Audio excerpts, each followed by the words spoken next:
What is up, YouTube? Welcome back to Work Knife Balance. We're going to do a rapid review on the 9 most recently carried knives I've carried in the last 9 weeks. So you can see them all out on the table here. Before we go too far into that, I want to go ahead and say thank you to anybody who's already liked and subscribed. If you haven't, feel free to hit that subscribe button down below and then the little logo in the corner as well. That'll let you know when we've got new content coming out. We're going to continue to post it, so we'd love for you to see it. Also, head over to Instagram and like us at WorkKnifeBalance939. Communicate with us. Let us know what you want to see, what you don't want to see. And if you send us a knife, we'll send you back this sweet sticker as a thank you with your knife when we're done with it for the review.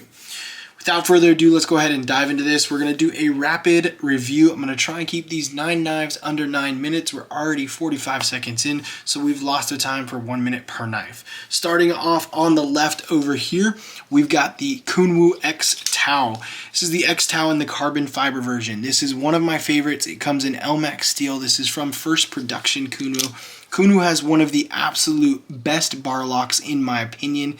The reason this one's been in my pocket quite frequently is because the carbon fiber is super thin yet super sturdy. They added a little bit of width to it, and it has a really nice backspacer on this area here, so it creates a really good sturdy knife in hand.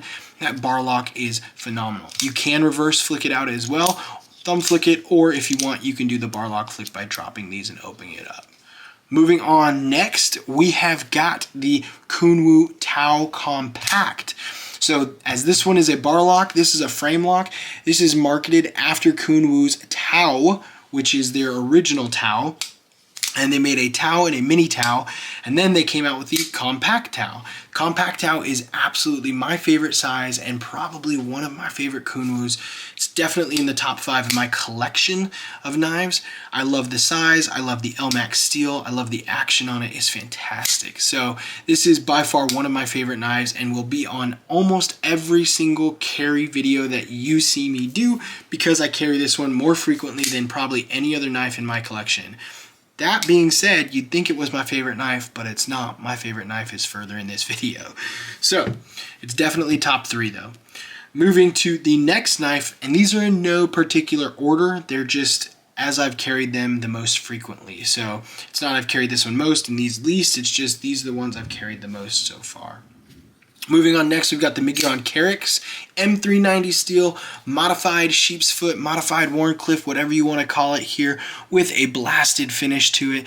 This is an absolutely beautiful knife with a lot of premium stuff for a fantastic price. I'm going to go ahead and show you the texture, the micro milling on this.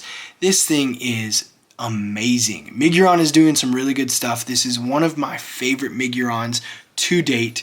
Comes absolutely dead centered as you would expect Mignon to. Kind of looks a little off in the camera, but I can promise you, looking at it right here, it is dead centered.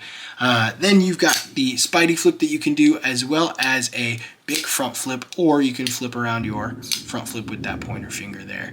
Ergos on this are fantastic, and you can choke up with that too. So it's a really good knife, really good ergos, and these come in at about $185, $190. So they don't break the bank for everything that you get. M390 titanium frame lock with some premium stuff like the jimped in and milled backspacer, titanium backspacer, and the micro milling on the actual scales themselves as well.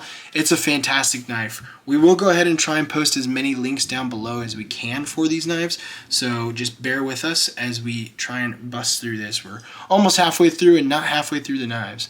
Next we got the Hogue Deca. This is the Hogue Deca in MagnaCut. That's right, USA made MagnaCut knife. So this is one of my favorites. See if we can zoom it in there. This knife does not come in this variation with the MagnaCut and the Damascus. We did a scale swap on this knife. Posted it a while ago in another video. People were saying, that's not MagnaCut. Well, it is MagnaCut. We just did a scale swap because I wanted the MagnaCut and I really like the Damascus. Love this knife because the weight, also it's much sturdier in my opinion and much better than a bug out. I do have bug outs and I love them. The Deca is just a little bit more premium in my opinion. So yeah. Moving on is probably one of the newest knives to our collection. My collection is going to be the Werewolf knife. This is going to be from Were Knives, and this is going to be the Wolf. I picked this one up from Urban EDC. It's got some premium stuff to it. It is sitting on M390 steel, but it has some really cool zirconium if we can get it to focus there, around the pivot, around the clip, and then also on the backspacer there. So a smaller knife for sure, and I know a lot of people were worried about that, but I think the way that they did the blade shape by not having that top blade angle come all the way back to the point, and by ending it early and giving you that nice platform up here, you have really good ergos where you can actually choke up with your thumb here and get on the flat point in this area, and you're not touching the blade and it feels good. So for a smaller knife, this is absolutely ridiculously comfortable and a fantastic carry. Next we have the Devo Stout. This is my favorite knife in my collection. I love the blade on this knife more than anything. I've said it before, it's absolutely my favorite blade shape that I have. The way that Devo designed this one is just amazing. I really love what Colin Mason Pierre, I believe he designed this one with Kevin Johnson from Devo and Lefty EDC. So I really love what Colin and Kevin are doing. They have the Devo Stout V2 coming here in just a little bit. That is going to be dropping on August 12th, I believe, at devoknives.com. So if you really like this, they're unavailable, but the Stout V2 is out and it is wicked. It is really nice. It's a little bit thinner. I believe it's a little bit wider as well. And then they've got a couple different fat carbon options. They do have a Arctic Storm fat carbon, which is kind of that blue, and they're gonna have a purple haze fat carbon as well. And then they will make them righty only and lefty only. So it's not gonna be an ambidextrous swap back and forth, but you will have a righty and a lefty dedicated version you can get from them. The pre-sales are going to be about $325, I believe, and they'll be $375 after the facts, and it's going to be coming in Vanix. So all of that is for the new one that will be dropping on Devo Knives on the 12th of August. This is the Stout, and it has been in my pocket V1 for quite some time. I know I will be picking up a V2 because of how much I love the V1. Moving on to our 7th knife, right as we start the 7th minute, is the Cyborg Jack. This is another newer knife to my collection. It's been in my collection for maybe a month, a little under, and this has been in my pocket all but one day since I got it as a secondary knife in the slip in my left pocket as I carry one of these others in the right pocket. This knife was the only premium slip joint that I wanted for the longest time. Not because it was Jack Wolf, but because of the ergos on it. The fact that it was Jack Wolf made me want it a little more, but this is just, everything about this slip joint speaks to me. It's M390 steel, which is one of my favorite steels. I love the angles, I love the ergos, and I never thought I would love the pink as much as I do, but man, look at that. That is one good looking knife. That just pops for you. So really loving this knife, loving the way it feels, loving the way it works, and that walk and talk, whew, that is phenomenal. So yeah. This one goes in the slip and stays in my pocket almost every day. We will try and have links for all of these knives, as many as we can, down below.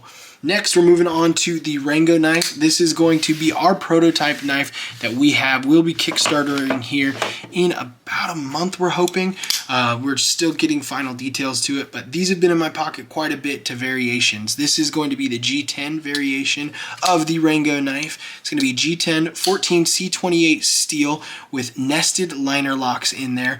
The OEM on this is going to be Shieldon, and I was absolutely thrilled to see how these came in centered, how snappy they were with that back flipper, how sweet they were on that front flipper, and how amazing that fuller flick is right there. So not everyone loves a multi-deploy knife. I do. I like it because I'm a fidget fiend.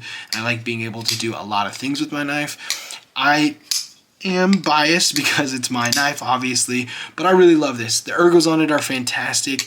The way that we designed these scales and the way that they came out, I could not be happier with this. You've got the milled titanium pocket clip, you've got the titanium backspacer, and then the micro milled lines through it to give you that geometric pattern. This is by far one of my favorite knives aesthetically because of that. So these will be soon. All those others are available, and we will try and put them, if they are available, we will try and put the links down below. I don't have much else for you. We're hitting about 10 minutes with the intro. I say we did 9 minutes in 9 knives for the last 9 weeks. Thank you very much. Until next time, TTFN.